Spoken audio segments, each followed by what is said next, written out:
네, 하루 앞으로 다가온 한일 정상회담 전문가와 전망해 봅니다. 호사카 유지 세종대 교수 나와 있습니다. 먼저 이번 한일 정상회담의 핵심 의제 어떤 것들이 있는지 좀 소개를 해주세요. 예, 아무래도 과거를 직시하고 또 미래 제한적인 한일 관계를 구축하겠다.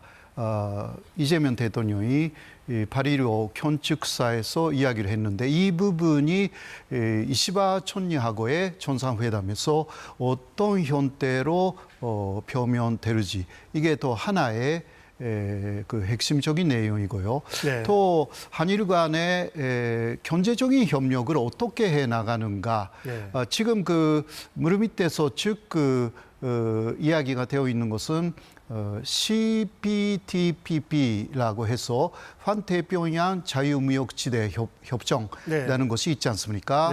여러 두 개 국가가 참여를 하고 있는데 여기에 한국도 참여를 한다라는 이야기들이 진행되고 있습니다. 네. 이거는 미국의 통상 압력이 있기 때문에 거기에 오히려 자유무역 체제로서 좀 새로운 경제적인 협력을 만들겠다라는 노력인데 네. 일본하고 한국이 그러한 내용을 중심으로 경제적으로 협력한다. 또 사회적인 부분에서도 협력을 한다라는 내용. 또 군사 안보적인 부분에서도 이야기가 오갈 것 같습니다. 네.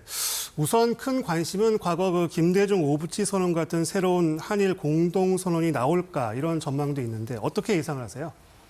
지금 사실 일본의 특히 이 강경파들은 이런 것은 내면 안 된다. 그러한 기정은 좀 있어가지고요. 네. 왜냐하면 사실 과거를 직시하여서 미래 제한적인 한일 관계라는 것은 이재명 대통령이 말씀하셨지만 네. 그것을 그대로 이시바 촌리가 거기에 호응해가지고 그러한 기조로 공동 성명이 나오면 네. 일본 내에서 우파들의 좀 반발이 있어가지고 네. 오히려 이시바 촌리로서는 불리하게 될 가능성이 좀 있습니다. 네. 그렇기 때문에 혹시 그러한 이야기가 오간다 하더라도 앞으로 공동 성명 그리고 김대중 오부치 선언 같은 것을 내자라는 토대 만들기 그 정도로 끝날 가능성이 있습니다. 네, 전 단계 정도까지 갈 가능성이 있다, 맞습니다. 그런데 사실 지금 한일 정상들의 그동안 최근 메시지를 보면 한일 간 기류가 지금 상당히 좀 좋아 보이는데 어떻습니까? 예, 맞습니다. 사실 이시바 촌리의 그러한 성향을 봐도 네. 중도 보수이기 때문에 네. 이재명 대통령도 민주당은 중도 보수다 그런 이야기를 했지 않습니까? 네. 그렇기 때문에 여러 면에서 성향으로서도 통하는 부분들이 있어가지고요. 네. 그래서 한국에서는 일본에서 이시바 촌리가 쭉 집권하고 있는 그 기간에 한일 간에서 여러 가지 좋은 뜻에서 합의할 수 있는 내용들이 많이 있는 거 아닌가. 네. 이런 기조가 있기 때문에 한일 간의 기본적인 분위기는 좋은 방향으로 흐르고 있다. 네. 그렇게 할 수 있습니다. 그렇다면 어떻습니까? 과거사 문제에 대한 어떤 일본 총리의 언급 같은 게 이번 공동 한일 정상회담에서 좀 나오는 게 있을까요? 사실 8.15 일본 쪽에서는 전전이라고 하지 않습니까? 패전이죠. 예. 패전 주도식에서 이미 과거의 전쟁에 대한 반성 그리고 거기에서 교훈을 얻겠다라는 이야기를 13년 만에 이시바 촌리가 했습니다. 네. 그래서 그러한 내용이 다시 되풀이될 수준이다라고 할 수가 있습니다. 네, 그러나 우리가 또 비판해온 것은 식민지 지배에 대한 반성이라든가 사죄 이것이 없었다라는 비판이 국내에서 있습니다. 그러나 그 부분은 이번에도 또 많이 기대하기가 좀 어려운 일본의 또 자민당 내에 사정이 좀 있다. 있다라는 것을 알고 있는 게 좋을 것 같습니다. 그렇군요. 그리고 또 하나 관심이 이번 정상회담이 한미 정상회담의 앞설이잖아요. 네. 사실 지금 한미일 안보 협력이 상당히 중요한 시기란 말이죠. 그런 점에서 일본과 안보와 관련된 심도 있는 논의가 있지 않을까 하는 그런 예상도 있는데 어떻게 보세요? 예, 사실 그 미국이나 일본은 그 한미일 군사 건조라는 것을 쭉 사실 이것은 바이든 정권 때부터 이야기해 온 내용이고요. 네. 그리고 이시바 정권도 바이든 시대에 한미일 건조를 쭉 계승하자라고 네. 한국 쪽에 이야기를 해 오고 있습니다. 그러나 그 경우는 그 한국군을 사실 대만하고 중국의 사태가 일어날 경우 앞세운다라는 그러한 개념이 있습니다. 네. 그래서 이 부분에 대해서는 일본은 바로 한국, 일본 이 지대가 하나의 전쟁 지대다, 원시어다라고 이야기해가지고 이것을 미국도 사실 현재 수용한 내용이 있습니다.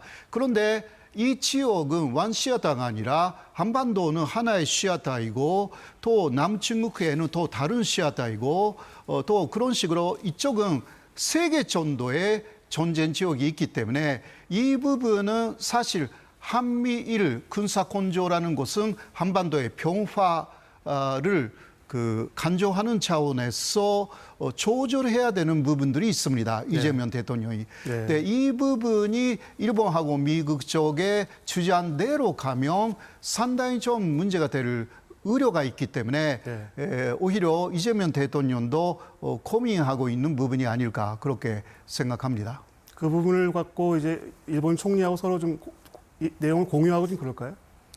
공유라기보다 의견 교환. 의견 교환. 예, 그렇게 됩니다. 네. 사실 이시바촌이라고 해도요, 사실 바이든 시대에 한미일 군사 건조를 그대로 계승하고 있기 때문에 네. 이 부분은 한국에서는 부담이 되는 부분이라고 할 수가 있습니다. 네. 경제 분야에서는 어떻습니까? 지금 트럼프발 관세 전쟁으로 인해서 일본과 우리나라 다 어려움이 많은데 이런 부분에 있어서 어떤 공조나 이런 게 있을까요? 이거는 이것이야말로 건조를 할 것입니다. 그래서 미국의 이재명 대통령의 가기 전에 일본을 간다라는 것도 네. 직접적으로는 미국하고의 관세 협상에서 일본은 어떻게 해왔고 네. 일본은 뭐가 문제가 있는지 네. 그것을 직접적으로 듣기 위해서 그리고 일본 총리의 입장으로서도 한국이 굉장히 잘하고 있는 것으로 보이는데 조선업이라든가 네. 그리고 반도체 부분이라든가 네. 이런 거 사실 듣고 싶은 부분들이 이시바 총리도 있는 것입니다. 그렇게 하면서 그러나 사실 중국하고 미국 사이에 끼어 있는 한국하고 일본이라는 이거 경제적인 완충지대라고도 볼 수가 있는 부분이라서 네. 그래서 한국하고 일본이 경제적인 부분 또 사회적인 부분에서는 충분히 협력할 수가 있다라는 생각을 사실 공유하고 있다. 네. 5월 말에 있었던 한일 간의 경제 협력 회의에서도 이러한 이야기들이 많이 이미 나와 있고 CPTPP라는 이야기도 계속 서로가 거기에서 열심히 협력하자. 네. 이거 나아가서 중국까지 포함시켜가지고 네. 한중일 FTA로 가면 어떠냐라는 이야기도 사실 실무 협의에서는 진행되고 있는 것입니다. 네. 일본 총리가 이재명 대통령에게 듣고 싶은 얘기가 참 많겠군요. 예. 오히려 일본 쪽에서는 한국이 잘하고 있다라는 인식이 처음 있습니다. 미국하고의 관계에 있어서. 네. 알겠습니다. 호사카 유지 세종대 교수였습니다. 말씀 잘 들었습니다. 감사합니다.